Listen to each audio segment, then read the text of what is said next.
While we're working on the lower components, we also need to swap the orientation of the inserter for the case. So for cases as long or longer as 22-250 or 223 in that category, we need to have the tall side facing this way. For shorter cases like 45 ACP, we need this shorter face over here facing the insertion direction. So we're going to take our Allen key and we're going to remove this screw that secures this feed block, and then we're just going to pull the block off, flip it around, and then reinsert the bolt that secures this. And I'm just going to leave it roughly in the middle, and then we'll adjust that if we need to get the proper amount of tension when the shell actually is being inserted into the shell plate.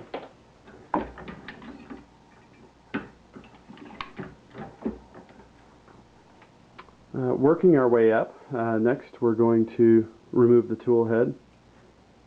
So we're going to take the two pins that secure the tool head, remove the old tool head, and now I'm going to leave this off so that we can see this next part a little bit better. Basically at the top where the drop tube comes into the case feeder, we're just going to pull this back and lift the tube out of the lower assembly. Now there's two parts that we need to change out down here. There's this top tube, which compensates for the overall length of the case, and then there's the insert that goes into the pivot block. The next step is to remove the insert from the pivot block. So I'm just going to move the pivot block out of the way, remove our insert, which is for 308 30-06, and seems to work fine for 22 250 as well. Next, we're going to drop in our parts for 45 ACP. So we're going to put the pivot block insert in.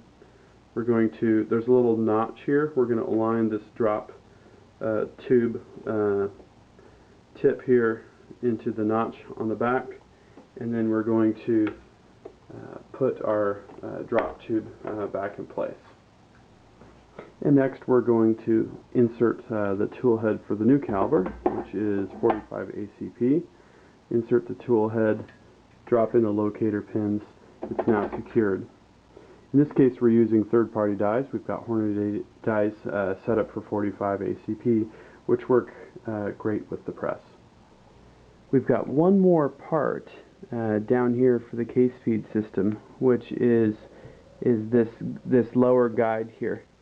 And what we're going to do is just stick an Allen key through the two holes and use that to loosen this guide.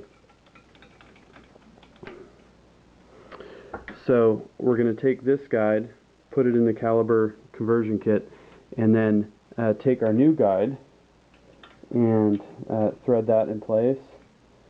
In this case, again, it's the same size because 45 and ACP and 22 250 share that insert, but that's how it's done.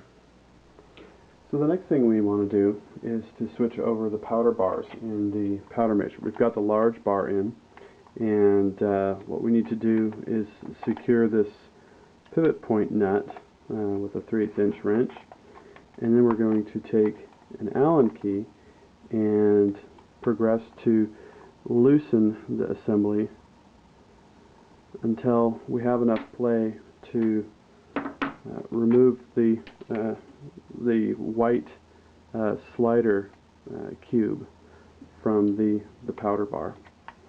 We can then take the large powder bar out, and then so our next step is going to be to install the small slide bar into the priming system. And this has two pieces. We're going to insert both of them such that the shorter piece is on top and the notch is on this side as shown. We're going to slide that piece forward until the holes are concentric between the powder measure and the slide bar.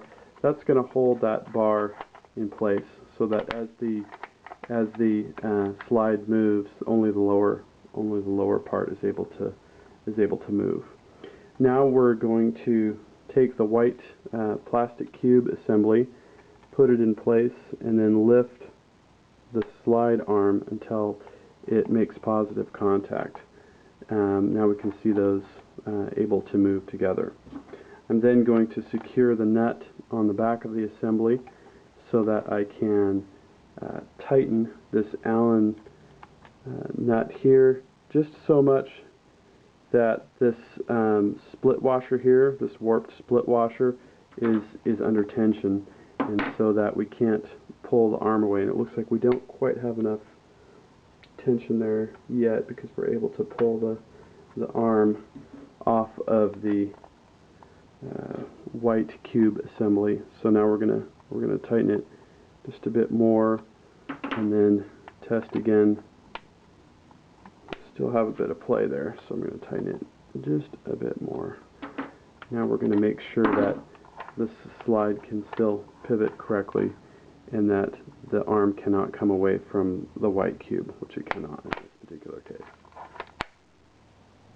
So we're going to take and reinstall the powder measure. We're just going to drop that on and then tighten the front clamp nuts. You want to get those so that one is just about snug, and then tighten them so that the powder measure is pointing frontwards. So we're going to take the rod, pinch the two plates on the assembly, raise the ram slightly, and then adjust the wing nut so that when we are in the priming stroke portion of the process, we're compressing the spring under the nut.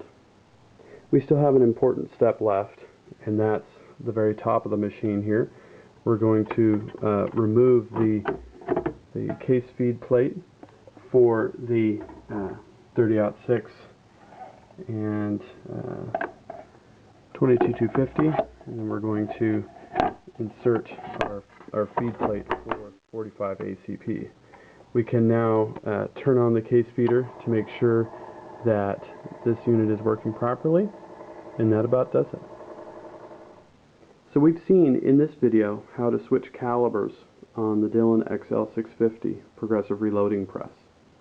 We've pretty much illustrated all steps in caliber changeovers, with the exception of changing over from small to large primers, or vice versa.